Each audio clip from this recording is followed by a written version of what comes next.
Elle était La très voici attendue. enfin pour la première fois sur le territoire français, ici, au Mondial. On l'attendait, elle sera disponible vraiment premier semestre 2019. Alors, il y a quelque chose qui s'inscrit vraiment dans les gènes depuis l'origine de Tesla, c'est L'écran. l'habitacle. L'habitacle, parce que là, il faut vraiment le voir pour le croire. Il n'y a rien dans l'auto, tout est dans l'écran. C'est hallucinant. Tu le sais Dominique, nous avons été à Turbo les premiers en France à l'essayer, à faire un vrai essai de la voiture. Et je peux te le dire, moi au début j'étais un peu partagé sur l'idée de ne plus avoir de compteur derrière le volant. Et honnêtement, On s'en passe? pendant l'essai, on s'en passe. Alors j'avais très peur de l'absence de compteur derrière le volant et de l'affichage de la vitesse sur l'écran central. Eh bien en fait, on s'y fait plutôt pas mal et bizarrement, on n'a pas besoin de vraiment baisser les yeux pour savoir et connaître sa vitesse. Du coin de l'œil, on a toujours un peu en visu, les chiffres sont écrits assez gros. Donc c'est assez bien foutu finalement. C'est pas seulement la taille de l'écran qui est intéressante, c'est aussi l'interface. Et on a honnêtement l'impression quand on est dans une Tesla, tout simplement de contrôler son smartphone.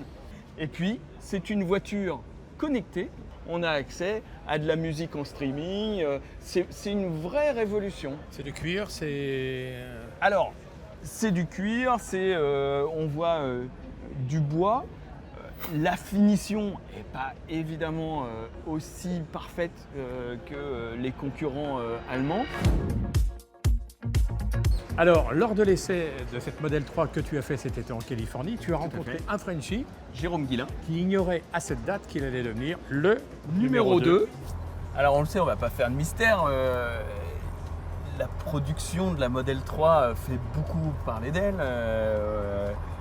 Où on en est aujourd'hui? Est-ce que ça y est, on est en pleine production, il n'y a plus de problème ou c'est encore compliqué?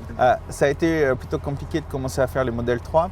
On était très ambitieux au point de vue des moyens de production, aussi bien la batterie que la voiture elle-même. Mais bon, on a beaucoup appris et maintenant on en fait des centaines chaque jour. Donc on a beaucoup amélioré, mais il reste toujours à augmenter les capacités de production. Ce qui nous pousse, c'est qu'il y a vraiment beaucoup de clients qui attendent leur voiture, qui sont impatients. Et donc, on essaie de pousser, d'en faire de plus en plus chaque jour, tout en préservant la qualité. Ce qui vraiment nous rassure, c'est que de toutes les voitures qu'on a jusqu'à présent, ce sont les clients des Model 3 qui sont le plus contents. Donc, on veut que la Model S et la Model X. Même plus que la Model S et la Model X, ça fait un peu peine parce que c'était moi le père de la Model S, mais non, vraiment les gens sont ravis et on veut vraiment préserver ça.